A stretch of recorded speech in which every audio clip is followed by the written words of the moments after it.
Aloha and welcome to Trust and Verify. Tonight, before we go any further, I'm going to go off course. I'm going to veer to the left. Why? Because I'm a pirate. Remember, Friday nights, I'm on pirate radio. So instead of doing my normal thing where I go, hey, welcome, aloha, first I have to introduce my friend, my partner, my co-host. Well, that same friend, partner, co-host has a birthday coming up, and he didn't know that I was going to do this. So from me and all of his friends out there in the Tav Show land, they wanted me to do something special. So we have found it. We have got it. We have a special gift coming just for our friend. Happy birthday. Oh, no. I know. I'm the happy birthday singer. And today I've been asked to come and sing a special happy birthday song to an Australian. So here you go, Aussie, with a specially requested birthday song just for you. Oh, happy birthday to you. Happy birthday to you. Happy birthday, Aussie. Happy birthday to you.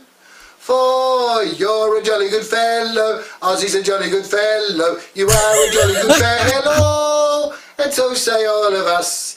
So say all of us. And so say all of us. Aussie's a jolly good fellows. You are a jolly good fellow. Aussie's a jolly good fellows. And so say all of us. Hip hip hooray! Hip hip hooray! Hip hip hooray! Because it's an Aussie's birthday. So there you go, Australian. A specially requested birthday song from your friends, sung by me, but just for you on your birthday. So you have a great day. You have a lot of fun. And next year, if you're lucky, your friends might send me back again to sing another special happy birthday song to you, Aussie, on your birthday. Goodbye, have fun, birthday one. Aussie, you're looking good and so young. Aussie, Aussie, Aussie, oi, oi, oi. Bye. Oh, you fucking bad. So from me to you and from all your friends in the Tav Show, happy birthday, brother. How you doing down there?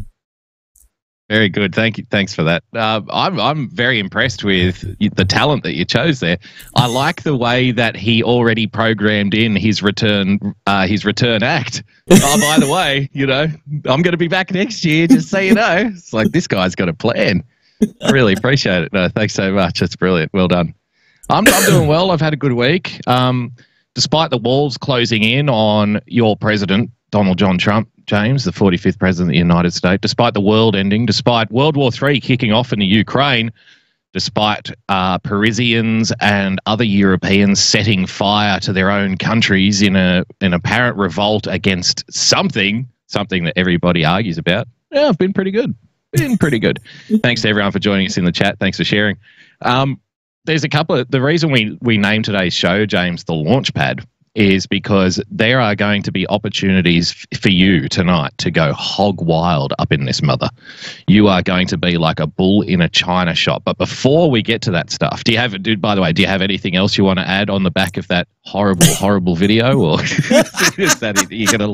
Are you gonna quit while you're ahead? Or? We're quitting while we're ahead, brother. We're quitting while we're ahead. We're quitting while we're ahead. Okay, let's rock and roll. Take a look at this one, James. Muslim Congresswoman-elect Rashida Tlaib says she truly believes Trump is a racist. James, we have unearthed the next Robinson Crusoe. Like, nobody else was doing this.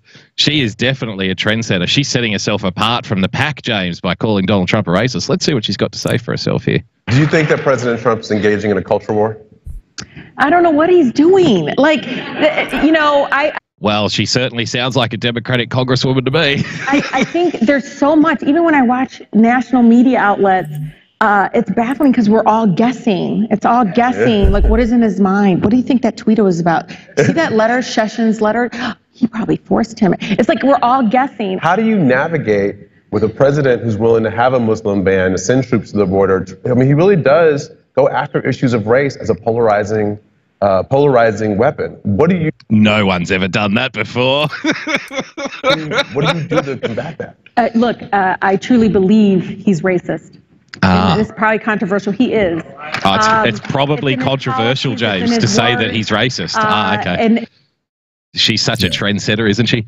Rashida Tlaib from Michigan said Thursday that there's no doubt in her mind that President Trump is a racist, citing his rhetoric and policies.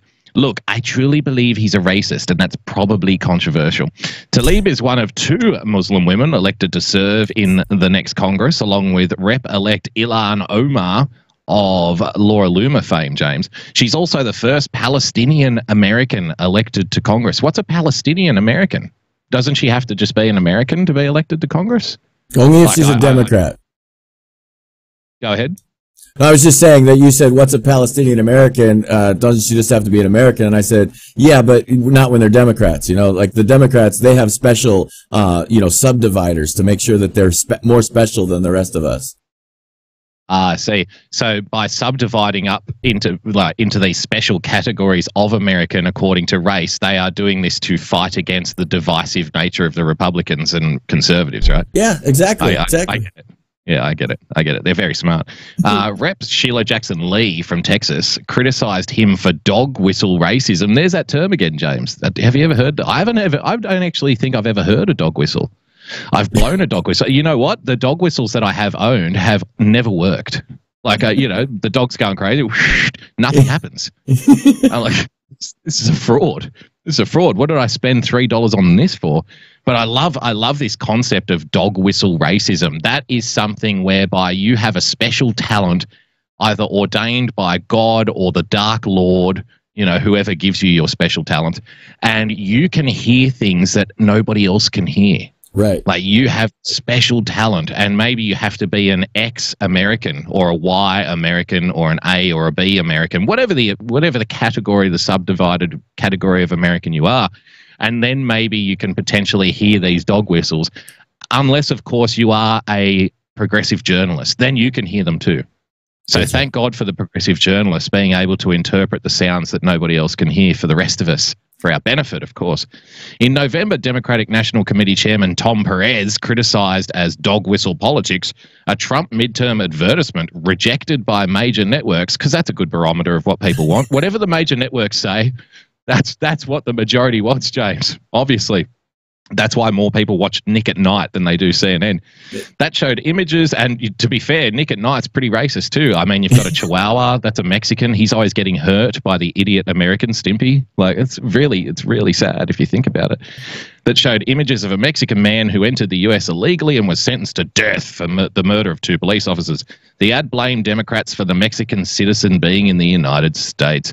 Trump has also come under criticism for remarks deemed racially insensitive about NBA superstar LeBron James. Is that because he called him an idiot or something along those lines? Was it, he's dumb? Yeah. He's dumb? Because remember, black people can't be dumb, James. That's racially insensitive. That's right. To call anybody of another ethnic group stupid or dumb or what have you, or shut up and dribble, I think was Laura Ingram's famous line. No. They are all smarter than you. I think that's the safe way to go about it. Like, let's just say that all people of all other races except white people are all smarter than white people. Then we'll be happy. Can I float an idea past you, James? I haven't. Sure. This is a question without notice. I floated this on Thursday night, and I noticed your absence, by the way, so I will be requiring a note next time we head over to TAV show headquarters over there in Hawaii.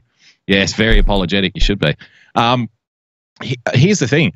I'm starting to cringe when conservatives come out and, because we've always fought against the idea that everything is racist. What if we embrace the idea that everything's racist? Hear me out. Because we've always been on the back foot, clawing back. No, that's not racist. That's not racist. That's not racist. I'm thinking now we're closer to everything being racist than we are to nothing being racist. And if we accelerate and agree and say, yes, that's racist, don't forget about that, that's also racist. Everything you see, hear, touch, breathe, and smell, all of those things, everything is racist. And then when we get to the point where everything is indeed racist, then nothing is racist. And then there's not going to be any racism anymore because everybody just wakes up every day knowing that everything is racist. So what's the difference? Like what are they going to say then? Yes, everything is racist. Okay, good. Do you want a job or what? It's time to move on at that point. I think it's a fantastic idea. Tlaib said she had no idea what's driving Trump's rhetoric, saying lawmakers and the public alike are often baffled by his constant tweets on social media. You know why? Because he talks straight. So it makes sense to me that lawmakers and the media and whatnot really don't understand what he's doing on Twitter because he's just saying what he thinks. Oh, like it's such a foreign idea, is it? Oh, wait, did I say foreigner? Shit. I'm subdividing again. James, is Trump an evil racist or what? Yes, of course. We're all racist. Did you know that? Oh my Lord. And you know what? I absolutely 100% positively agree with you. But let me step back just a tick and say, you know what? The dog whistle in politics is probably the greatest single political maneuver ever known to man, as far as a political maneuver goes. Because how do you argue with something you can't hear? How do you argue with something that you have no idea what the fuck the argument even is? You just can't. It's like literally they took away the ability to argue that they're idiots just because they said, no, it's a dog whistle. We can all hear it. How come you can't hear it? You must be a racist because you can't even fucking hear it. Like, you're like, a lot of people, like literally a lot of people, not me, not you, but a lot of people are like, what do I say? You literally just baffled the shit out of me. I don't know. I can't have a response to that because it's literally so stupid we never even thought of it. Like, it's amazing. It's literally fucking amazing. So I do agree with you though. And that's what we've been doing. And that's what we've been telling. And that's what we've been teaching is quit defending yourselves.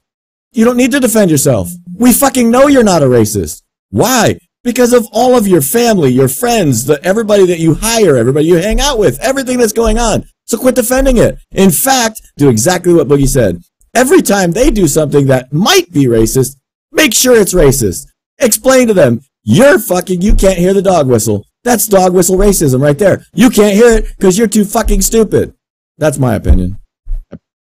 That's a great idea, James. Yeah, see, if everybody is racist and all you can hear is the dog whistle and you can't argue against something that you don't hear, then precisely, what's the point? What's the point of even engaging? Just agree with them. Go, yep, that's racist. I knew it was racist. Everything is racist. Because in 20 years' time, we'll be the social justice. Don't you want to be a social justice warrior on the right side of history, James? Yeah, on the right side of history. In 20 years' time, we'll be the social justice warriors on the right side of history. Won't that be a nice change? We would have flipped again. The parties have flipped again. So once they flipped, so the now the conservatives are the social justice warriors. You said that, so I have to go here. I don't know if we even have it racked up, but did you see Dinesh D'Souza where he said, oh yeah, no, not only will I debate them, I'll debate up to 6 of you at the same time. And he took on the Princeton's head guy and said what an idiot he was, and right there explained it. Did you see that? That was pretty awesome. I didn't see that. I'll have to look that one up. In the meantime, James, let's get a little bit serious here. Serious, and for serious analysis, we go straight to the bastion, the doyen of serious analysis, James, Mother Jones. Future Mother Jones, who would never dream of dividing things up into racial issues. Future Judiciary Committee Chair just said prosecutors outlined impeachable offences against Trump. Meanwhile, another top Democrat suggested the president may be looking at future jail time. James, I want you to loosen up those shoulders, loosen up that rotator cuff, pick up your favourite baseball bat and head out to home plate, my friend, because this one is coming in low and slow right over the middle home base. The incoming Democrat chairman of this House Judiciary Committee made his point loud and clear on Sunday. If the allegations that President Trump directed illegal hush money to women during his campaign are true, it would be, quote, an impeachable offence. Certainly, they'd be impeachable offences, Rep. Jerry Nadler said, told Jake Tapper on CNN's State of the Union. The comments came just days after the new court filings detail how Trump is connected to payments to two women made by his former lawyer, Michael Cohen. See, I like how they put this here. It came after new court filings detail how Trump is connected. But do the court filings actually detail how Trump is connected, or is it the allegation which is made in the court filing from Michael Cohen, right? Because Cohen says, no, I was instructed to make these payments. But see, this is the thing. Once you see it, you can't unsee it. The manipulative nature of the language here. The details, the court filings detail how Trump is connected. So you would think then that the court filings would have bank statements and, processing forms, right, for these payments to go through to various bank accounts. But what it really is Michael Cohen saying, yeah, I did it because Trump told me to. That's not really a detail. But Nadler also cautioned that Congress might decide that such crimes were not necessarily important enough to justify impeachment. So why would Nadler then go on a show like State of the Union and say, oh, yes, you can definitely be impeached, but we might not impeach him, because he's floating the idea.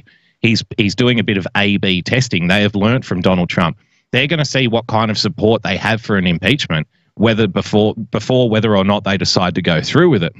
And remember, knowing full well that the likelihood that even though they can get impeachment through in the House, it more than likely won't succeed in the Senate.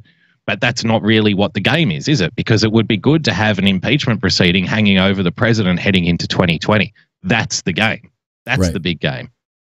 If it was more politically expedient for them to leave Donald Trump where he is and not impeach come 2020, that's what they'll do. If it's more politically convenient for them to move for impeachment before 2020, that's what they'll do. That's as far as the principles go. Nadler said, but he added, you don't necessarily launch an impeachment offense against the president because he committed an impeachable offense. But isn't that the whole point, Jerry? Isn't that the whole point? I thought the Democrats were now the party of law and order. I thought the Democrats were like, no, we need to keep Donald Trump honest. We need to prosecute Donald Trump. And now here he is on the State of the Union saying, well, just because he committed an impeachable offense doesn't mean we're going to impeach him. I mean, come on, don't be ridiculous, right? This is Washington doing what they do. Just before you tee up, James, hope you're nice and loose, ready to rock and roll. Here's Adam Schiff on Face the Nation the other day. Check this out. See what Adam Schiff has got to say.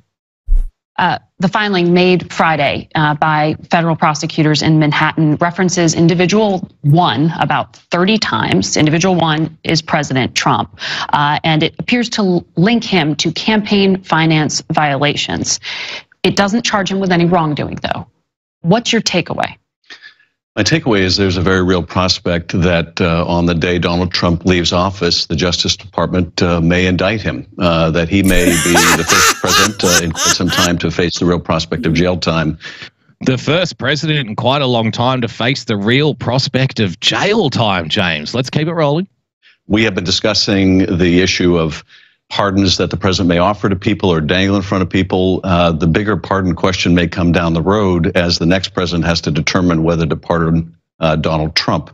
Now, I think the prosecutors in New York make a powerful case against that idea. The prosecutors in New York make a powerful case. Did you see how he went straight? So this is like an acceleration of rhetoric, right?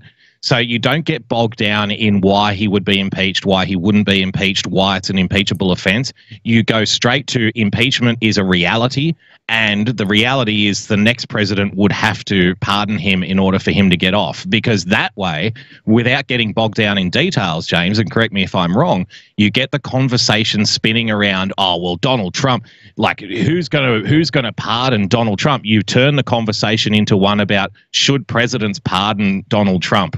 Like, should the next guy pardon Donald Trump rather than should Donald Trump be impeached in the first place? What do you think? Oh, you're spot the fuck on. I mean, this is exactly what these guys want to do, right? Is that they don't want to try the case. They want this is how you try someone in the public.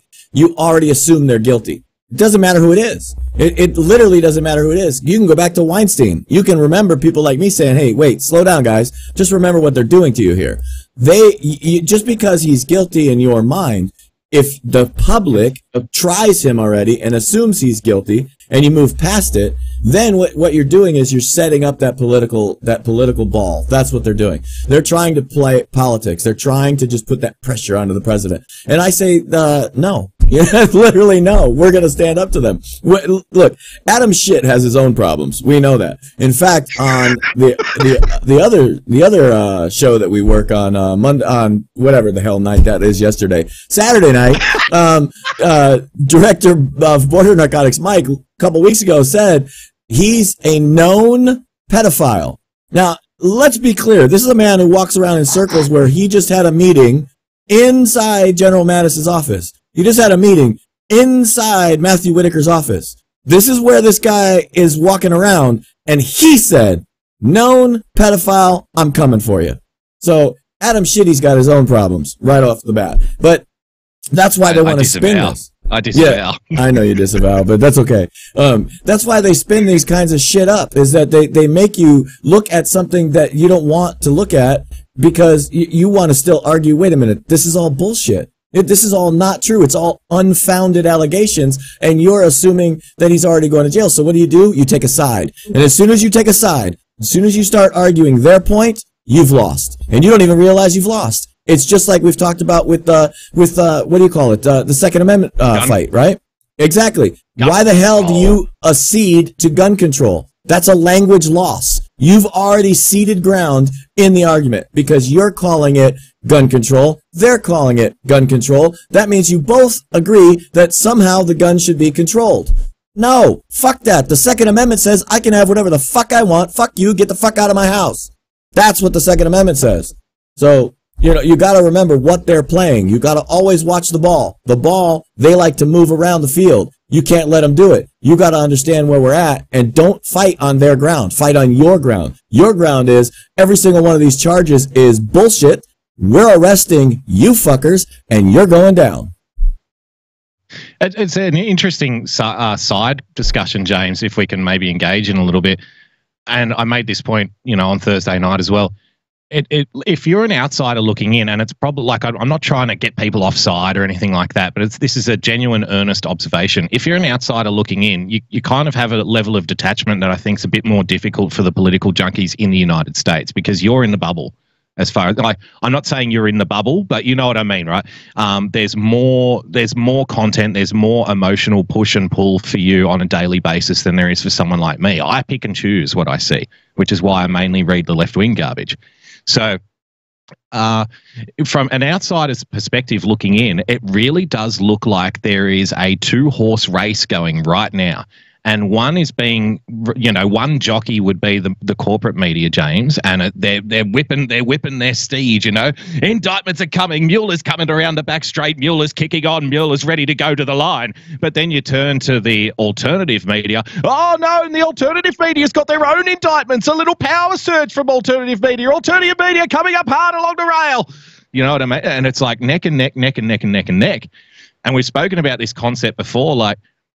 If this is a very public prosecution, so what lawmakers will try to tell you is that it doesn't really matter what the public thinks. We do things by the book. But as someone who's like mixed in these circles before, I can tell you that is a straight out lie. That is a flat out lie, and every politician knows it because you only prosecute the cases which have public support when you're going after other public figures. Otherwise, you're the one that's going to get burned. Not the other person, right? Because if the other person is incredibly popular and you're not, or if the other person has a perception of good character and you have a perception of bad character, then it's easily spun and it's easily framed as you're tall poppy or bitter, whatever the accusation may be. So the lawmakers are constantly jockeying, sorry to pull it back again to the jockey term, they're constantly jockeying for winning the perception battle, which is now called as narrative. Right. So we now have these two narratives, these two competing narratives, and it's a race and they're basically turning into salesmen. Now, that's not to say that what you guys on Ladies of Liberty is true or untrue. That's not to say what the mainstream media said is true or untrue. That's completely irrelevant. It's all about who sells the point better, because the more public support that you can get for your narrative, you win. That's because right. That means your side can more effectively prosecute a case in the public square than your opponent can. Your side has developed a better perception of credibility than your opponents have. And that's really what wins it at the end of the day, is that public pressure, right? That's right. You made the point that I was going to make earlier, and then I got sidetracked by a better point. So I'm going to go back to this point because now this is the better point. Is that exactly what you just said? It's better than my point. No, your point's better than my point, James. Your point is always better than my point. In fact, I was just going to say, if you'd listened to Boogie and his in his horse racing before, that's like the best act he's ever done. He did, it's on his YouTube channel. I highly recommend you go to the Boogie Bumpers YouTube channel and check it out. He did this jockey presentation before. It was freaking hilarious. So having said all that, You can look to 2 data points that tell you that exactly what Boogie said is 100% winning. And here it is remember when Chucky Schmucky came out just a few weeks ago and was like, oh yeah, well, yeah, we're willing to work with them on the border wall. And then his rowdy, crazy Antifa dipshit base got all riled up, and suddenly within 36 hours he was backpedaling saying, oh no, fuck that, we're not doing the wall. Why? Because they hear your voice. Now let's look at our side. Who else heard your voice? The president. We just got done telling you, we've been telling you that you need right now's the time you start screaming for Mueller, because the president wants you to. What happened? Everybody screams, get rid of fucking Mueller. He's done. He's out of here. He's history. What does the president do? Mueller. No, Mueller gone. Mueller out. So this is them listening to you. You have to understand, you have only one job as a patriot, and you have only one job as a political person, whether you're on the left or the right. You have one job. That's to exercise your voice. Arguing with anyone on the right is a waste of your time, your breath, your energy, and it's fucking stupid. Okay? Punching right is literally a complete waste of time and hurts you, even if you think they're completely morons. Okay? Seriously, it doesn't matter. What matters is that the voice needs to be heard by the politicians in Washington. What does America want? The wall. What does America want? Mueller, the fuck out of our president's way. What does America want? Hillary and all the cabal to go to fucking jail.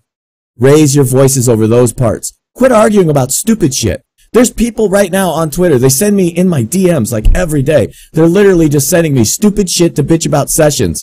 Hey, fuckstick, Sessions is already gone. He's not even in the administration anymore. Let's move forward, not backwards. That's what you have to do. You literally need to raise your voice and let it be heard. And as long as you do that and we unify it, we control this country, period. I remember a few weeks ago, or maybe it was about 6 weeks ago now, James, 5-6 weeks ago, we spoke about the Brazilian election and the election of, you know, the Trump far-right bigot, Jair Bolsonaro. I forget how you pronounce his name. I'm not a Brazilian. But a key factor in his election was what? It was the use of social media and these little rooms and an app called WhatsApp, you'll remember. Now, here's Salon, one of our personal favorites, James. Let me just bring that up for you. WhatsApp skewed Brazilian election, proving social media's danger to democracy. Now, the framing is already evident in the headline, is it not? Because if it was indeed, say, a socialist who uses social media like, say, Alexandria Ocasio-Cortez to her advantage. And if you want to learn more about that, watch our friend, the co-host of the Pirate Radio Show, James R., Chris Mack. Tomorrow night, I'm speaking with Chris Mack about this very topic and why Alexandria Ocasio-Cortez is perhaps not as dumb as she appears to be. And calling her an idiot may be, you know, a misstep. It may be missing the point. WhatsApp skewed Brazil. So if she uses, you know, social media to her advantage, she's a genius, right? Right. If somebody on the right uses social media to their advantage, it's a danger to democracy. We're all going to die. So they do take it very seriously, regardless of the only thing that changes is the framing from left to right. But they do understand the power of this platform, and these platforms, you know, is evident, right? Bolsonaro did not win 55% of votes thanks to misinformation alone. Okay, I'm sure it wasn't anything to do with his policies or anything like that. You know, it's just misinformation and other stuff. A powerful desire for political change in Brazil after a years-long corruption scandal and a court decision compelling the jailed frontrunner Luiz Inácio Lula da Silva. Thank you. Round of applause for me for doing that. Thank you very much. To withdraw from the race both opened the door for his win. But Bolsonaro's candidacy benefited from a powerful and coordinated disinformation campaign intended to discredit his rivals, according to the Brazilian newspaper Folha. Days before the October 28 runoff, James, between Bolsonaro and his leftist competitor, Fernando Haddad, an investigation by Folha revealed that the conservative Brazilian business lobby had bankrolled the multi-million-dollar smear campaign. People on the right can't give money to political campaigns. That's wrong. That's unethical. By the way, Planned Parenthood, thank you for the tax dollars. Thank you for the tax dollars. Union movement, thank you for the tax dollars. Thank you very much for that. But any business? No, of course not. may have constituted an illegal campaign contribution. Here we go again. Election scandal fallout, James. Using WhatsApp, a Facebook-owned messaging service, Bolsonaro supporters delivered an onslaught of daily misinformation straight to millions of Brazilians' phones. Now, you have to do a bit of definitional work here. What does Salon define as misinformation? That would be a meme. You know, like funny memes that you put out. This is what's being classified now by these publications. Now, they are putting the public... Now, here's another narrative race. Here's another horse and jockey race, James. Yep. On the one side, you've got corporate media and, you know, the sycophantic, terrible left-wing, you know, bloggy press on the internet saying that any kind of memeing, any kind of joke, anything like that constitutes misinformation and election meddling. Therefore, you should be banned. At this stage, they are winning that fight in, you know, at a certain level, but they're losing it because every person that they ban creates 3 more opponents. And people on the left as well, like people on the left say, whoa, whoa, whoa, you're going a little bit too far here. So they're cutting their nose off to spite their face. They included doctored photos portraying senior Workers' Party members celebrating with communist Fidel Castro. See what I mean? So you could say memes with Fidel Castro. Oh, it was a doctored photo portraying Workers' Party members with Fidel Castro. Yeah, I'm sure the guy who's now 45 was 45 in 1968 as well. But yeah, I'm sure people couldn't figure that out. Audio clips manipulated to misrepresent Haddad's policies and fake fact checks discrediting authentic news stories. See, they are the authentic news. Your fact check is discredited and wrong. Like, they only tell facts. You only tell lies. Every day, millions of Brazilians trust WhatsApp with their most private conversations, said Chris Daniels. Because both good and bad information can go viral on WhatsApp, we have a responsibility to amplify the good and mitigate the harm. Now, can you apply that to anything in current day terms or what? What was James just talking about? Why is it important then for politicians like Donald Trump and like Alexandria Ocasio-Cortez to penetrate this space, this 4-dimensional space? Now, you can see the writing on the wall already, can't you? They are currently engaged in a program to clear the way because 2020 they know is going to be a social media campaign. The times are a-changing, to quote Bob Dylan before he went electric. You know, the handshakes, the radio interviews, the MSNBC and the CNN interviews, they're still going to be there. But there's going to be a lot more focus on things like this, platforms like this. They know that. They are clearing the way right now. They're getting the groundwork in right now to make sure there's the least amount of opposition possible. You've got to be vigilant. You've got to stick around. Yeah, let me start with this. That whole article is racist. Because isn't Bolsonaro a Brazilian? It's racist. That's it. They're just racist. That's all we have to say. Dog whistle. Racist. Yep. Dog whistle. Okay. Now let's get to the real deal. I have no idea what Boogie's going to say tomorrow, to be honest with you. I didn't hear it. He didn't tell me. I don't know. So I hope I'm not stepping on his toes. But most of you have heard me say this before, but I'm going to say it again for the new audience, for the bigger audience, for everybody in this country to make sure you understand the absolute point. It doesn't matter if Ocasio-Cortez is dumb. Doesn't matter, obviously, clearly, that Nancy Pelosi is dumb. Neither one of those 2 points are a factor in winning elections, clearly. So quit worrying about that. What is a factor is connection. How are they received by people who are doing what? Getting off their ass and voting. Your voice matters. Your vote matters. A vote is purely the exercising of your voice. That's why we tell you every fucking day your voice matters. Raise it when it needs to be raised and do it in a coordinated fashion. That's what the left has figured out better than the right for the last, 4 or 5 decades. Okay? You've got to get your voice unified and get the message out. What did we learn in the last presidential election? How to meme the fuck out of these people. So what are they going to do? They're going to turn around and try to use it. Now they suck at it, because they still haven't figured it quite out, but they're catching up. Here's the next level. I've already told you this. I've told you this 100 times. This is next level. It's guaranteed. The future looks exactly like I'm about to say it. It's only a matter of when you're ready to accept it. But it is going to be like this. The future of Congress is Nick Pulse. The future of Congress is a periscoping congressman that talks directly to his district daily, that talks directly to the people without any filters. No reporters, no journalists, no news networks, nothing.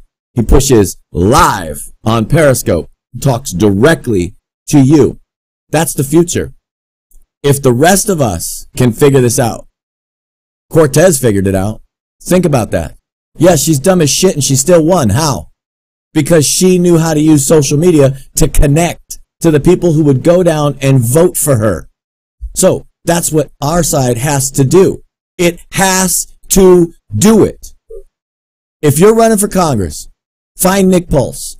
Ask him what you need to do. Because every day you need to be doing Periscopes. You need to connect with your people. And it's simple. Like Periscope, as much as they screw with all of us, as much as they mess with us constantly, it's literally already an automatic built-in platform to run for Congress, to run for any office, to be honest with you.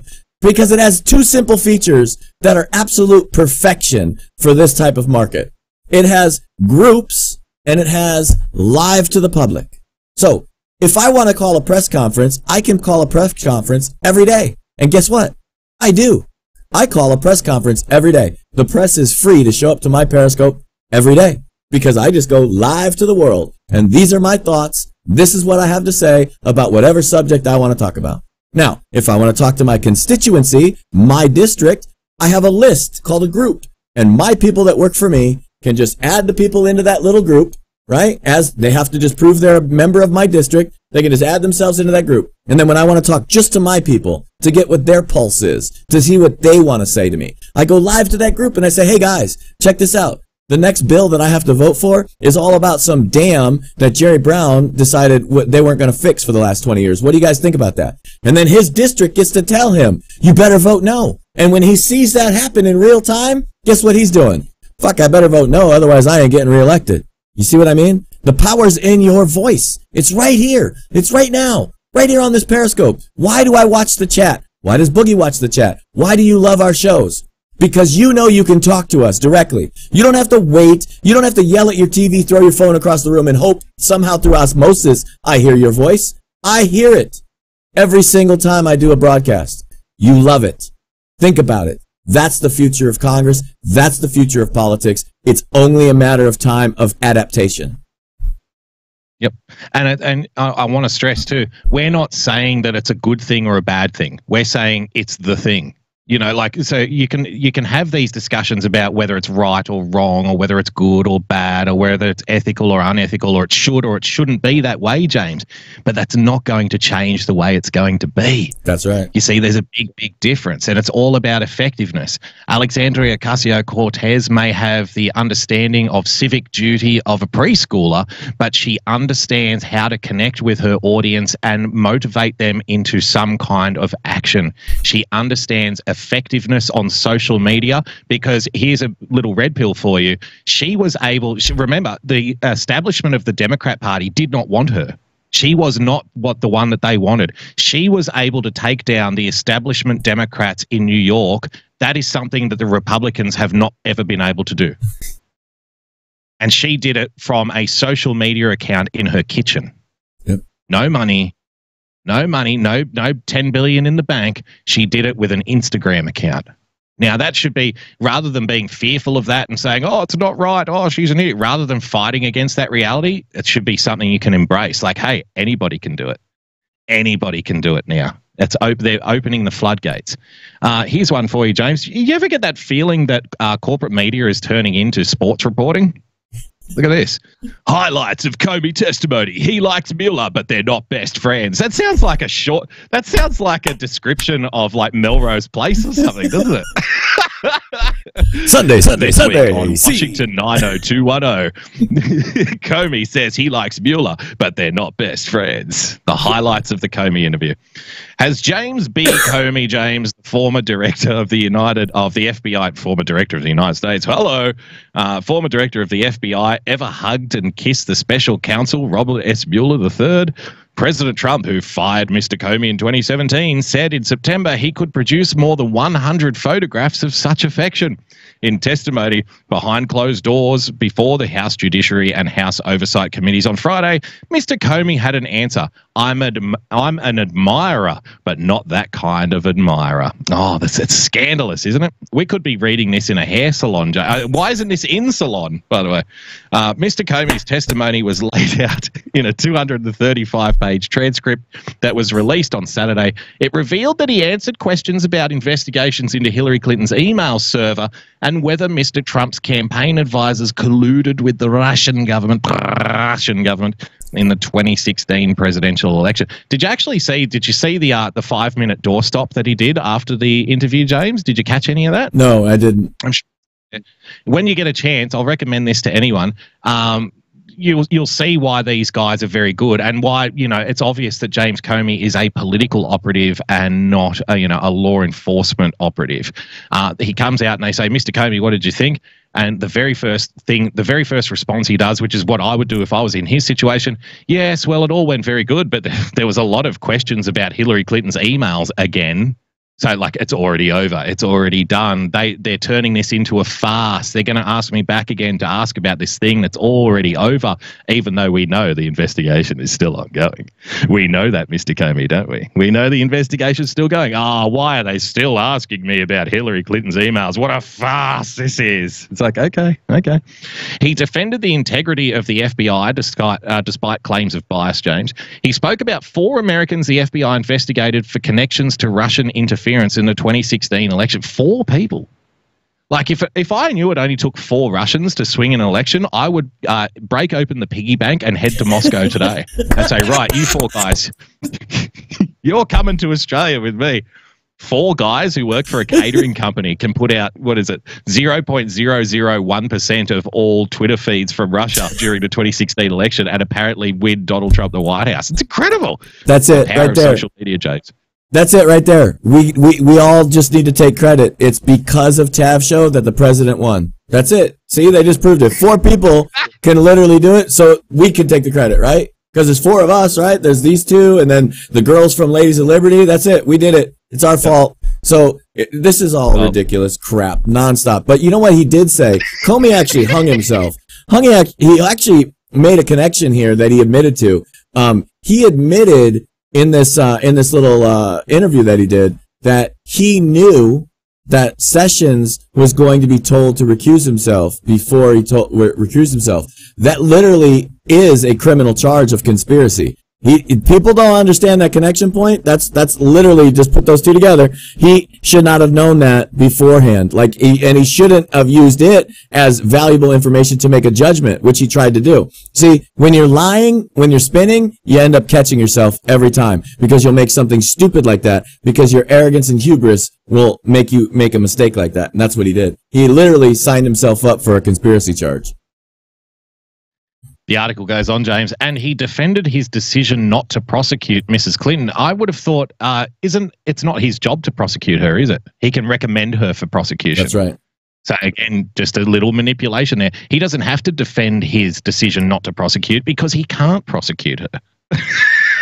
That's all about layering on the levels of unreality in your brain, ladies and gentlemen. So it just slightly shifts your perception one way, right? It's all about nudging. The thing about psychological warfare that people don't get, it's not like overtness. It's not about being in your face, right? 90% of psychological warfare is just nudging your opponent in a certain direction because you create the environment for them to make mistakes in the future. Right? You've already planted the seeds on the trail ahead of where you want them to walk. That's what they're doing here. Well, they didn't need to prosecute. Well, they're talking about Hillary Clinton's emails again. I thought we were over that because by the time this thing, if it does, and I'm saying if it does bloom into the next spiral of action where, people are going to court, indictments are being foiled, handed out, then a large section of the public, James, are already under the impression that it's already been done before or it's all bullshit. Because you've already planted those seeds on the path where you want them to go. Mr. Trump lashed out on Sunday, James, 2 tweets. He said, quote, his Friday testimony was so untruthful. It was a tweet storm, another tweet storm. Mr. Trump said in this one, the whole deal is a rigged fraud, head up by dishonest people who would do anything so that I could not become president. James R. So, touching on your conversation with Mike from Border Narcotics, give him your best. Give him your best shot on that one. James Comey, is he one of the people that's in serious trouble here, or is it like the New York Times is presenting? Well, they're just asking about the Clinton emails again. We've already been over that. We've been there, done that. It's all over. Stop panicking. Trump's the guy that's going to get impeached here. 6 tables of evidence is what Mike from Border Narcotics saw at the DOJ. Not 6 conference tables. Okay, not small tables, not TV trays. Not the shit you're eating on your dinner right now. No. 6, those big, long, 30, 40-foot conference tables. Yeah. Those full of evidence being sorted by a team of lawyers doing nothing but picking up a piece of paper, reading it, sorting it, collating it, figuring out where it goes, evidence. 6 tables. That's one case. That is one uranium 1 case that he's seen. He's put his eyeballs right on. Okay? So we know these guys are going down. Now I saw some in the chat, and I wanna make a point that I made on Twitter, so I'm gonna make it here on Periscope real quick. Is that people were like, well, I can't believe Sessions did that. So I want you to understand what the Comey testimony actually told us. Comey told us he was blackmailed. Literally, Sessions was blackmailed because he was told that if he didn't recuse, he was going to be charged criminally himself. He was blackmailed into that recusal by the conspiracy that Big Boy Jim just signed himself up for. You have to read between the lines. You have to understand what they're saying, and then you have to go look at a little guy like by the name of Trey Gowdy who said, as a lawyer, oh yeah, exactly. Pay attention, okay? We have to understand what's coming. And when I have a guy that I know that I trust that's going into the Department of Justice and putting his eyes on the evidence and is able to come back to you and tell you what he saw, what else do you need to understand? That the president is using us. Okay? I'm saying dead serious when I tell you this. The president knows that we're going to use this information to get it to you. This is not leaked. This is not some low-level staffer trying to make a name for himself. This is not somebody that even wants you to know his fucking name. This is literally the president using new media to tell the people that he gives a shit about. This is what's going to happen. Bank on it. Trust in your president. Trust the future. He's got this under control. The president has authorized 2 people he met with. We're going to talk to him again on Tuesday about what's going on Tuesday with Mattis, because we never even touched on the meeting with Mattis, okay? This is just partial of what he touched on with the meeting with Whitaker. Now, did you hear the names? I'm out here and I'm saying names. I'm telling you this happened. Okay? I'm not making it up. I'm not guessing. This isn't a joke. This isn't some, garbage boy that said, look what I found in the trash. No. This is a guy that works at that level. The cabinet level is telling you they're going to prison. They're at least getting indicted. That's the minimum. We can't guarantee a conviction. Nobody can. Nobody can. But they're going to get indicted, and it's coming. And it'll be by spring of next year that's when these things are going to be happening as far as, trials going on. So we're telling you, we've been telling you what's happening. We already got people being arrested. They're just hiding it in the mainstream media. But they're low level, just like we said. You roll up. You don't roll down. Nobody's ever in the world said, yeah, we rolled down that organization. No, you roll them up. That means we start at the bottom, the guys that don't matter, and we work our way to the top.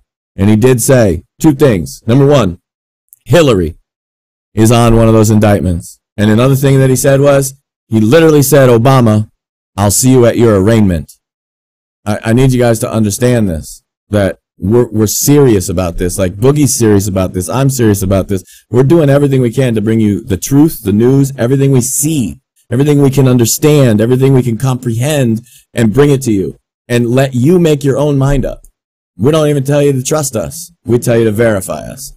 So for my verification, it's time to kick it back to Boogie. Well, yeah, Now, see, there was a question in the chat from Mookie Thief. He said, why hasn't Donald Trump cleaned house yet? And that got me thinking. Now, if you are more of a skeptical person like I am now, so I will say that Mike's testimony on your show on Saturday night was rather compelling, James, because it's not within, it's not within somebody who spends a lifetime in law and order and has that kind of credibility to just make that shit up and to just put it out there, especially when you are involved in, a public organization like Border Narcotics Intelligence is, right? So that would be very damaging if he was putting out, that level of accusation without some kind of buttress. So I take that on board. Now, with the question, why has Donald Trump cleaned house yet? I would say that level of that frustration is very much understandable, and its opinion I have somewhat sympathy with, James. At this stage, I probably find myself in the column like, okay, you know what? We've done the predictions, we've done the accusations. Let's just see some paperwork on the table. And here's where, if you think, here's another thing too for people who are a bit skeptical of Sessions, which I wasn't until he was frog walked out of the White House. It doesn't surprise me that a big flurry of activity has come since Jeff Sessions has left. Now, you can take from that what you will, but some people would argue that the reason that this flurry of activity has occurred is because Jeff Sessions was kind of a roadblock to these investigations going forward, either intentionally or unintentionally, just by the virtue that he recused himself, meaning people underneath him were able to direct the intensity of these investigations and put them on the back burner. Now he's out of there. Whitaker's in there. Whitaker has the ability to go in there and kick ass and say, where's that report? Where's that report? Where's that report? Where's that report? Where's that report? And all of the people who have done all of this legwork over the last 2 years now finally have an outlet. So, that doesn't surprise me in that respect. And again, it doesn't necessarily mean that Sessions is a good guy or a bad guy. It's just the reality of things as it is. Now, why hasn't Donald Trump cleaned house yet? Well, of course, these kinds of things take a long time, but they take an especially long time when the AG is unable to prosecute the cases.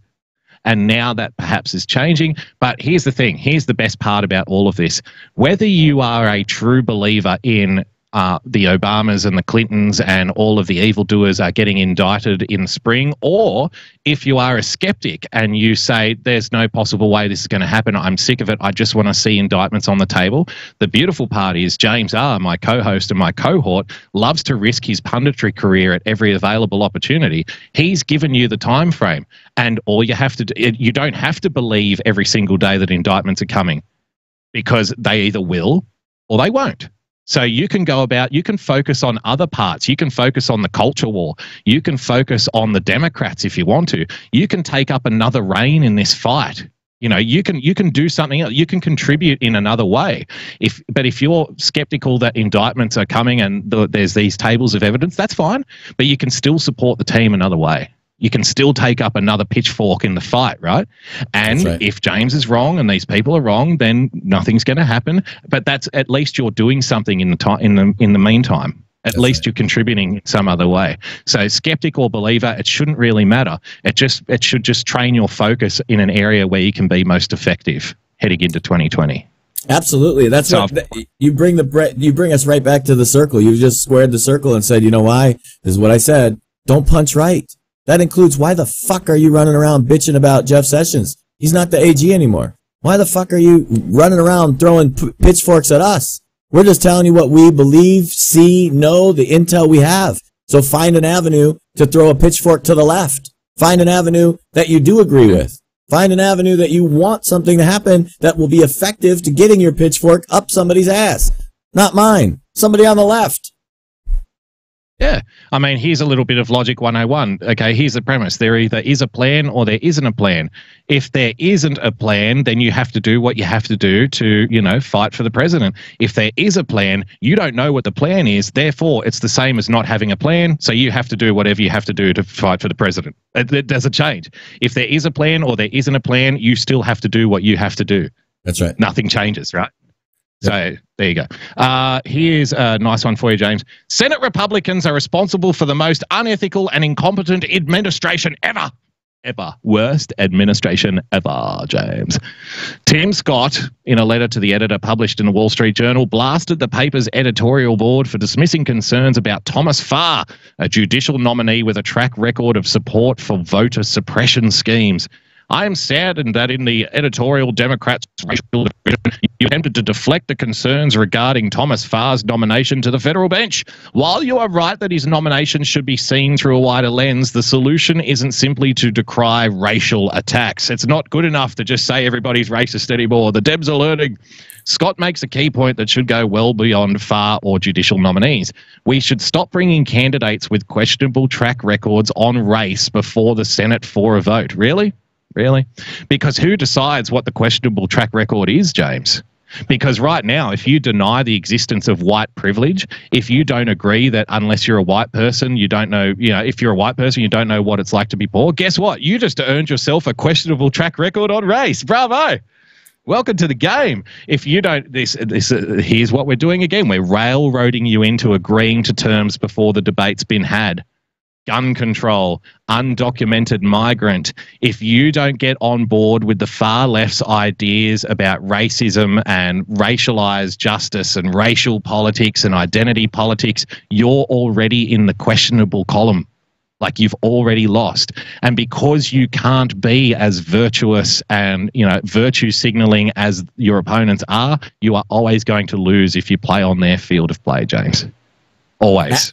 Every time. Every single time. You have to wake up to this reality. Like, it doesn't matter. Truth, remember, we've said this often.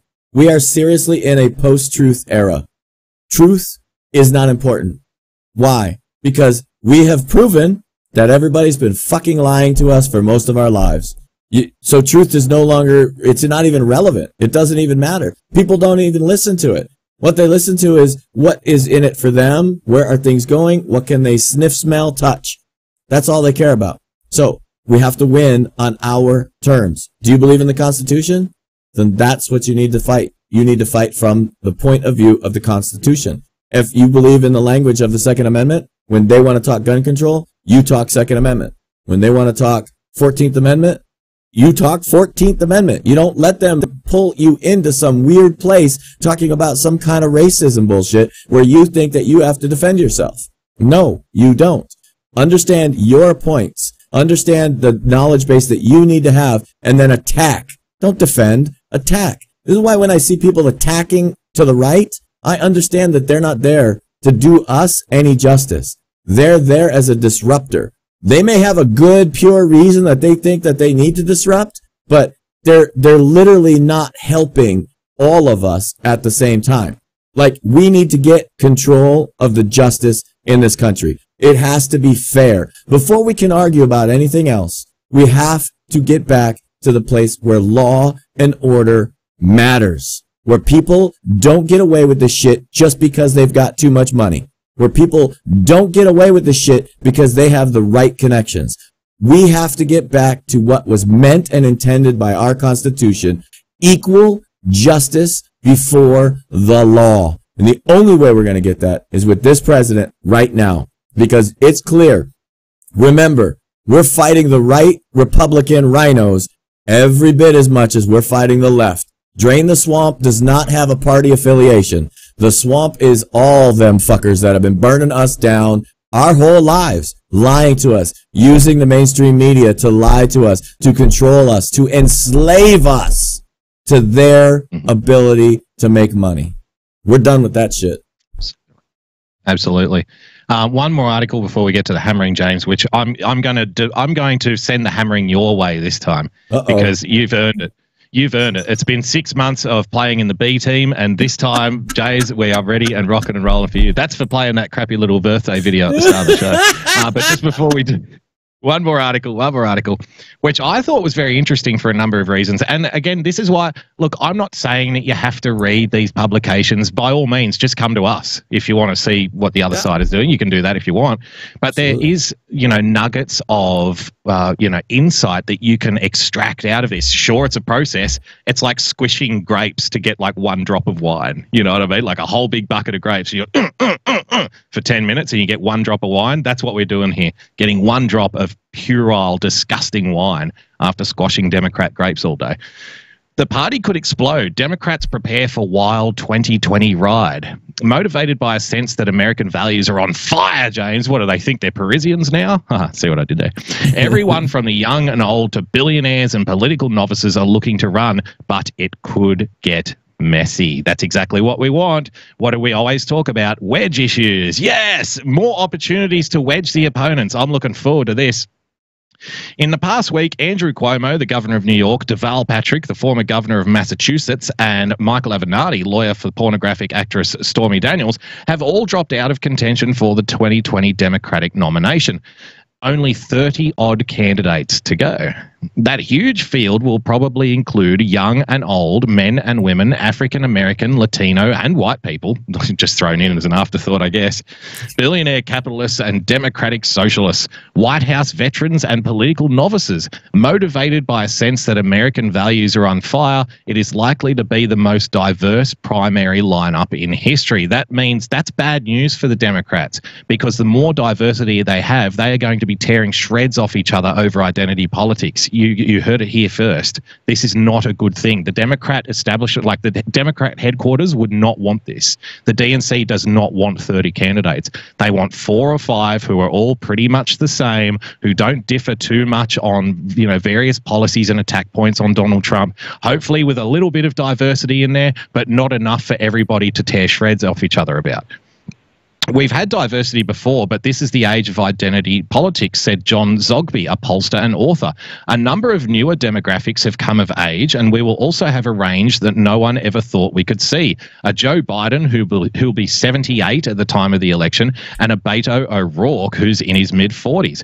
But things could get messy, Zogby warned. The danger here is the party could explode with identity politics and the liberal-progressive split. We have been talking about the split in the Democrat Party on this show for at least 2 months now. Longer, 6 months.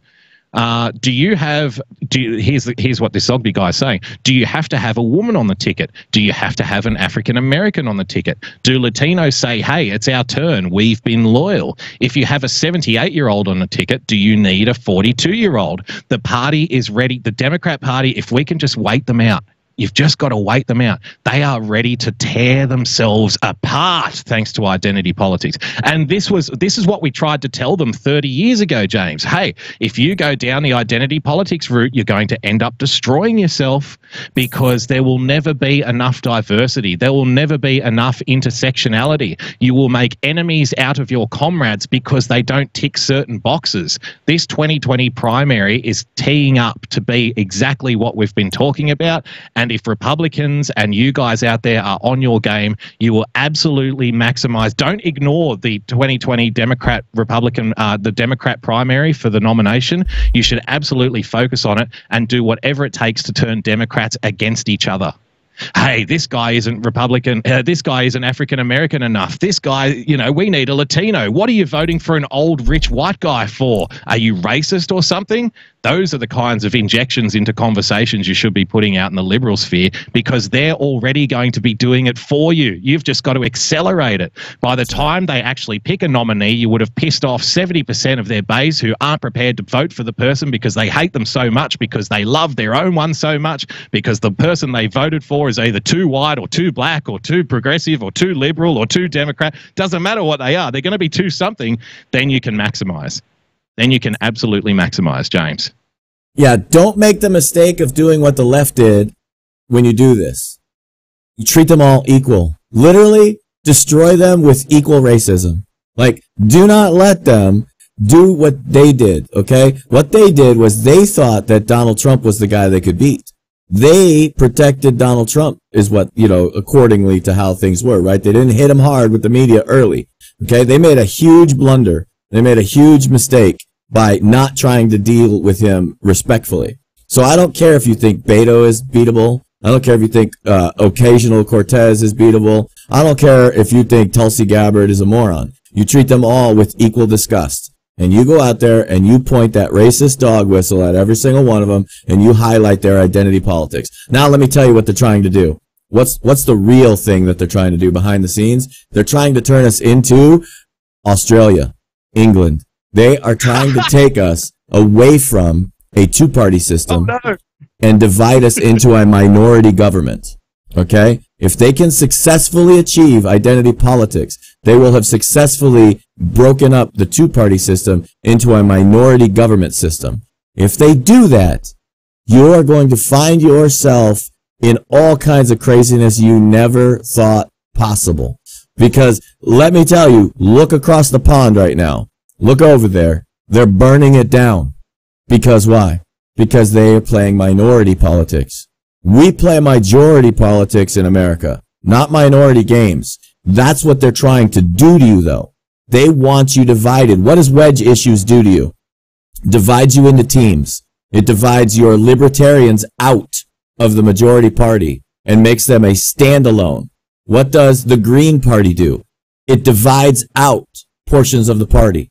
Okay? What they're trying to set is this minority party system where everybody is a protectionist of their party.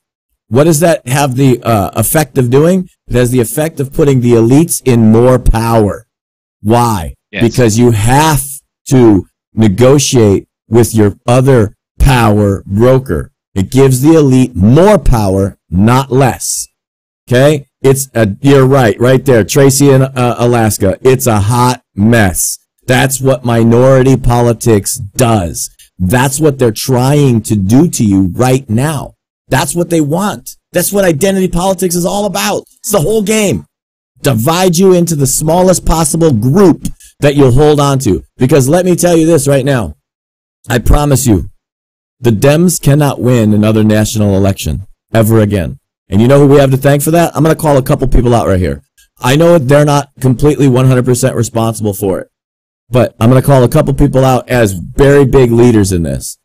Kanye West, Brandon Strzok. You know why? Because for the first time in our country, thousands of LGBTQ people are walking away from the Dem Party because they realize what I just said. They're not helping them, they're hurting them. What about Kanye West? More black people now, today, are on the Republican side of the ticket than have ever been before. And what did they need? How did the left win in the past? 80% of the black vote went their way, and they barely were winning. Think about how close the margins still were, within 1%. Now, there's no way they're getting 80% of that vote. Not a chance in hell. Why? Because we already have 40% of them over here on our group. We already have 40% of them on our team. What does that tell you? That tells you they can't win another national election. They can win their little groups, because remember, what's identity politics good at? Dividing you into the smallest base root of protectionism. Be careful, pay attention, think for yourself, and understand what's happening. Well, which is precisely why I expect the Democrats in 2020, James, to go completely, balls in for the white middle class, working class vote, because they're going to have to make up those numbers somewhere else. Right. And again, if you're not on your toes, there's going to be big sections of those blue wall states that just flip right back to the Democrat Party. And especially if Donald Trump doesn't, do probably a couple of things, I suspect. That's significant progress on the wall and, maybe an indictment or two. And, whether it happens or not, that's to be seen. But I think he definitely goes a long way to winning in 2020 as long as those two boxes are ticked. Because right now, I think those are the sticking points. Yep. Those are the big ones, right? Those are the ones that have the most public focus. So with that said, James, it's time for the hammering. Nice. Let me get that. Oh, you know what? I missed my cue.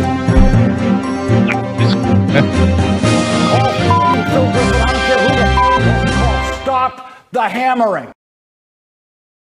This is one for you, James. With your understanding and knowledge and your punditry career on the line, once again, for the 478th time, I want you to speak directly to John Brennan as he talks to the good people on Morning Joe. Let's go.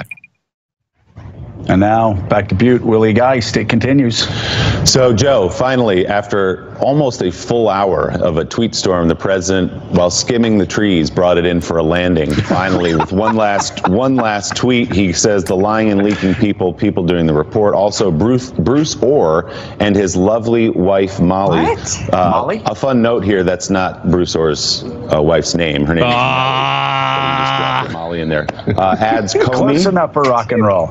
Adds Comey, our guest in a moment, John Brennan, Clapper, and all of the many fired people of the FBI. Will they be listed in the report? Corruption, the DNC, Clinton campaign, et cetera, et cetera, et cetera. I don't think he's okay. And with I love Brzezinski. Mika is so thoughtful and empathetic, isn't she? I don't think he's okay. He's not well. He's not well. I feel sorry for him. Now we got former CIA director, also the star of the president's latest tweet, John Brennan. He's a senior national security and intelligence analyst for NBC News. Also with his former chief White House domestic policy advisor under President Carter and former ambassador to the European Union and deputy secretary of the Treasury under President Clinton, Stuart Eisenstadt. So, Mr. Director, what do we expect to see today? Forgive us for laughing. It's based on that tweet. I think Mr. Trump is seeing more and more of the walls closing in on him. To be fair, I've heard the walls. See, this is the other thing too. If you want to criticize people like James and other personalities in this sphere for saying the indictments are coming, I have a bit of sympathy with that, because I, like many other people, have the frustration. Like, I'm at the point where it's like, just show me the paperwork. Just put the indictment on the table. Let me see the indictment. Then that all is well. All is forgiven. I won't care at that point. But they've been doing the exact same thing for the last 2 years. Oh, the walls are closing in on Donald Trump. This is the end of the Donald Trump presidency. Donald Trump surely can't survive this. The election is over. It happened before the election. Not even after the election. Before the election, they were saying it was over. So let's go. It seems to be a phenomenon that is not isolated within a certain group. Let me put it that way. Which is why he is becoming increasingly desperate. But I think some of his tweets just indicate how ill-suited he is for the presidency, and also some of his handling of some of these issues. I think just demonstrates again he is. Because John Brennan and the wacky gang of the previous administration, didn't they handle issues so well, like Benghazi, for example? Yeah. Did they just handle? They just got shit done. Yeah. They just got shit done. There was never a scandal. Well done, John Brennan. I mean, you've handled this Russia collusion investigation perfectly, my friend. Yeah, incompetent. From what you know, incompetent. Oh my God! Tell us. I got to point something out. Hold on, give me that second right there. Go ahead. Yeah, I have to point out that he literally said the words incompetent. Hey, jackass, weren't you in charge when the supposed imaginary Russians won and stole the election? Can you say incompetent? Exactly. But the president, Donald Trump, is incompetent because he was able to utilize 4 Russians who worked for a catering company who took out ads on Facebook, and I couldn't stop it. He's incompetent. Oh, by the he way, should have never fired me. By the way, the only person so far that I saw, you guys may have all caught it, the only person in the chat that I saw actually caught what they were talking about in the early part there where he dropped a Molly. So for those of you that don't know, Molly is basically a horse tranquilizer, and it's a drug that's abused all over the country. But these guys were laughing about it, and they use terminology in a way that makes you understand that that's exactly what they wanted you to draw. That's the conclusion, and the way they wanted you to, oh, look, we're the cool hip people. We know what Molly is. The president's dropping a Molly. Understand what these guys do. They play these types of subtle games that, only certain people will pick up on. But I saw that, so I had to go ahead and mention it because I saw it in the chat there. Blonde Mama caught on to, wait, isn't Molly a drug? Yeah, it is. So I'm not sure where they're headed with that, but we'll see. Let's see what the rest of this clip here from the Morning Schmo has for us. To be fair, James, the Morning Joe crew is arguably the lowest energy panel show on breakfast TV in the United States. So it wouldn't be surprised me if they've all been dropping mollies for quite some time. Fearful of in the coming weeks. What do we see in the coming weeks? Well, I think the Mueller investigation is, I'm not saying it's coming to an end, but I think it is building to this crescendo. It's not coming to an end, but it's building to a crescendo. Like a Mozart, you're right. Like your favorite piece of classical music. It's not going to end, but it is coming to a crescendo. What would that crescendo be, you might ask? Well, John Brennan is not going to let you know. the reports that are coming out. Who knows what sealed indictments are already out there? Who knows? And now that Mr. Trump has given his written responses to questions, I think Bob Mueller and the team are going to feel that they can move forward with some of the other shoes that will be dropping on the people who are in the inner circle. Just on the written responses, how many people caught that with the Michael Cohen thing? So Michael Cohen gives a testimony, then Donald Trump gives his written responses. Then as soon as they've got Donald Trump's written responses, they go back to court and say Michael Cohen lied about his testimony. We spoke about it last week. Why doesn't that ever get mentioned? Why doesn't that ever get mentioned on their show? Like, it's plainly obvious. Reason why? Because that reality they don't want you to be a part of. They don't want you to understand that. Michael Cohen gives testimony. Donald Trump gives written responses. They march Michael Cohen into court in New York to say, I lied about my testimony. Now they just say that Donald Trump's responses are wrong because they don't match up with Michael Cohen's. Exactly. It just all slides through. It all just goes through. But essentially it becomes, that old thing, your word against mine, right? That's right. Your word against mine. And just for the record, since I am obviously clearly bad being a drug addict, I've been corrected in the chat that apparently Molly is not a horse tranquilizer. It's some form of ecstasy. And I do know that the name that someone else threw in. So apparently we have a room full of drug addicts that all know better than me. So that's good. But apparently I was wrong. So I just want to correct the record. It still is a drug that's abused, and apparently it's related to ecstasy. Okay, well, that's the demographic we're going for anyway at this time of night. The on Wolfmen, the alcoholics. Welcome, drug addicts. Yes. Yeah. You can get your hit right here every Sunday night on Trust and Verify.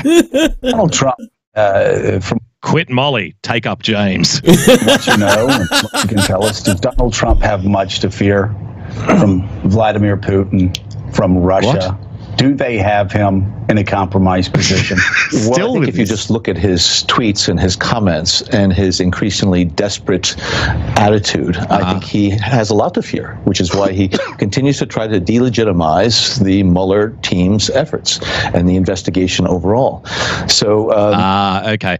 So Donald Trump has something to fear about Russia because he's saying that the Mueller investigation is a waste of time because he has nothing to fear about Russia. Makes sense to me, John. Mr. Trump knows what he has done in the past. I think he has demonstrated a lack of ethics, a lack of principle, and whether it be in his government affairs or in his private business dealings, this is something that's going to, I think, come back and haunt him. So, Don, let's shift from. Oh, Mika can barely contain herself. Mika Brzezinski. Go for it, James. What do you got? No, actually, believe it or not, I don't give two shits about what John Brennan says because he's a freaking moron. But I was laughing my ass off at that moment in the chat because our sister Karen said Molly is a dog whistle to ugly girls. You leave Molly Ringwald alone. Mueller to Russia to Saudi Arabia. Some of Donald Trump's apologists say that what happened in Saudi Arabia, what happened to a Washington Post columnist, this just happens in the matter of course in a lot of countries that we ally with. Can you blow that lie to pieces right now? Well, I think it just demonstrates how unprincipled he is. He likes people who can do things for him and advance his own interests, whether it be on the business front. His interests are our interests. He's the president of the United States. He's the president of the United States. His interests are our interests. There is no separation of those two things. Whatever is in his interest is in the country's interest, period, end of discussion. There is no such thing as the president being the president of the United States and somehow personally benefiting from things that he's making deals with these other countries that doesn't benefit our country. Like, I don't know why they can't get this, because this is the same dog whistle bullshit they were selling us when Obama was the president and said, oh, Rush Limbaugh, how dare you? How dare you say you hope this president fails? Well, I didn't say that. I said I hope his agenda fails because nobody wanted his fucking agenda. But now that the shoe's on the other foot, you want to tell us how it's okay, everything must be just about the personal benefit of the president. No, his interests are our interests, you fool. I love too how Joe Scarborough there says, doing deals where these kinds of events happen in other countries. Can you just blow a hole in that lie right now? It'd be like, yeah, of course I can. I mean, it would be really inconvenient if, say, somebody took a bomber filled with pallets of cash and landed it on a runway where children are taught how to chant "Death to America" at the age of 5. Like, we would never do deals with these kinds of countries that engage in this kind of behavior. No, of course not. Just for the entire history of the United States. Except for that. Donald Trump is clearly a maverick here. Yeah. Except for that. And so therefore turning a blind eye to what was a horrific murder. And it's clear. Oh, my Lord. They're going to talk about Yogi Bear? Look, go on, say it. They're literally going to talk about Yogi Bear here and think that somehow that one guy that is literally clearly already connected to the Muslim Brotherhood, that's why John Brennan likes him, already connected to intelligence assets in other countries, already connected to what? Going against the prince of his own country. They're going to tie a death, no matter how it occurred. I don't give a shit. He's Yogi fucking Bear. I don't care. Okay? It's one guy. One. We are not going to risk the entire Middle East over this guy, no matter how much the left and the mainstream media tries to sell us this bullshit narrative. Okay? The guy wasn't here, wasn't an American, had nothing to do with us, had to do with a foreign country. That's on them. And so what he wants us to do is sever ties with our most stable ally in the region other than Israel. The most stable ally that we have, the one that's been behind us every bit of the way. And here's the dirty secret. Here's the secret nobody wants to tell you. Saudi Arabia has been our puppet since their inception. Period. Yep. They have worked for what our country has told them to do every step of the way. Period. That is true. When everything you think that they did that was wrong, it was done because they are our beard. That's what they do for the Americans. That's what they do for the United States. Shit that we can't have our hands on, they farm off to the Saudis and let the Saudis deal with. So, literally, this guy is selling you a bullshit narrative, and we all know it. We all smelled it immediately. In fact, out here, the alternative mainstream, the alternative new media against them, we called it immediately that this was bullshit before we even had all the facts, because we could smell it, because John Brennan was involved, because John Brennan smells like a globalist, is a globalist, and is a leftist piece of shit. Yeah, and I mean, again, like it's kind of like you got to forget about what you personally think of as right and wrong. You have to forget about what you think about is true or untrue. It's about effective versus ineffective. So I put it to you, James, isn't criticizing the way Saudi Arabia handles internal affairs, isn't that Islamophobic? Yeah, exactly. Like, in Islamophobism here? Like, so what? Oh, we would never do deals with people who, are so brutal with their people. Whoa! Who are you to criticize another cultural practice? You bigot, Joe Scarborough. You bigot. You fascist. You xenophobe. I bet you voted for Donald Trump, didn't you? Yeah, boy, you voted for Trump, didn't you? Yeah. That have been given, that Mohammed bin Salman, the Crown Prince of Saudi Arabia, authorized that killing of this journalist for the Washington Post. This is something that the United States should... Hey, it's part of their culture. Never ignore, and a president of the United States should come down like a ton of bricks on the Saudi government and make it clear to King Salman and the rest of the Saudi royal family that you have your fate in your own hands as far as the U.S. relationship is concerned. And if Mohammed bin Salman stays in power, it is going to be to the great detriment of the Saudi kingdom. Right. You look at John Brennan, the longtime director of the CIA, James, who was never involved in an unauthorized killing on foreign land ever. Because the CIA would never, ever, ever do something like that, would they? Never, because it's outlawed. Of moral virtue. Here's the dirty secret that everybody doesn't want to admit, and everybody out here knows. It has literally been outlawed that the CIA is not allowed to perform political assassinations. Literally been outlawed. It's a literal crime. It's beyond treason, right? So what do? They farm it to other countries that don't have those rules. And if you need any more explanation behind Benghazi, don't look here. If you need any other explanation behind what happened with Gaddafi, don't look here. Look, this guy is complicit in political assassinations, and that is a fact that will come out if necessary. Do not forget, the President of the United States has ultimate Classification Authority. Little John Brennan cannot win. Well, he doesn't even have his high security pass anymore, does he? His clearance pass. Yep. So he's out of the loop entirely. The way the president's responded to the Saudi crisis, we look at the way he's responded to Vladimir Putin for some time.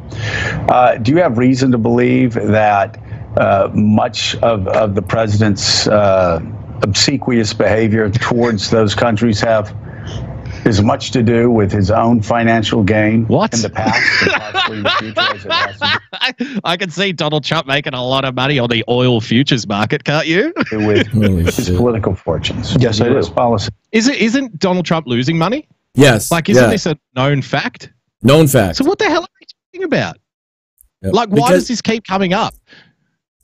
They hate rich people. Like, seriously, this is what it is. They just hate rich people. They're trying to force him to not be able, for his sons, for the corporations, to not be able to make money. Because if they actually do turn a profit, then they're just going to say, see, we told you he was personally enriching himself. What? It's a fucking company responsible for the payroll of thousands upon thousands of people. Literally, the leading companies of the hiring of minorities and women into executive positions. And these fools still want to try to twist the narrative because why? Because their constituency hates rich people. They don't want to be rich people. They want to take rich people and make them poor. These people are all living in fantasy land of this socialist idea. In fact, the young people that are on this Ocasio-Cortez train, they all think that socialism's a new idea. Like, you people are stupid as shit. Okay, look in your history books. Oh, I forgot. They changed all of those. Look in the real history books. Like, do a Google search on how many people communism and socialism has killed.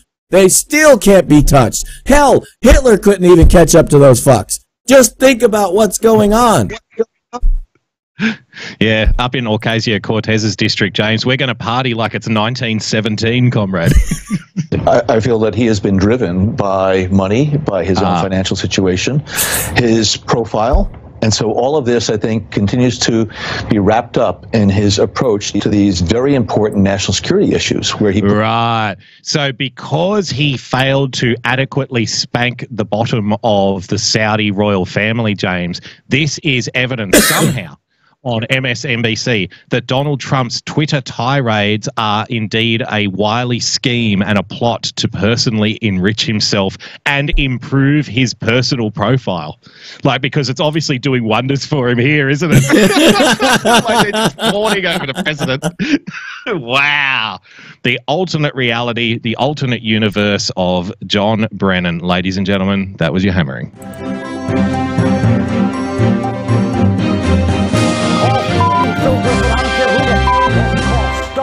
The hammering.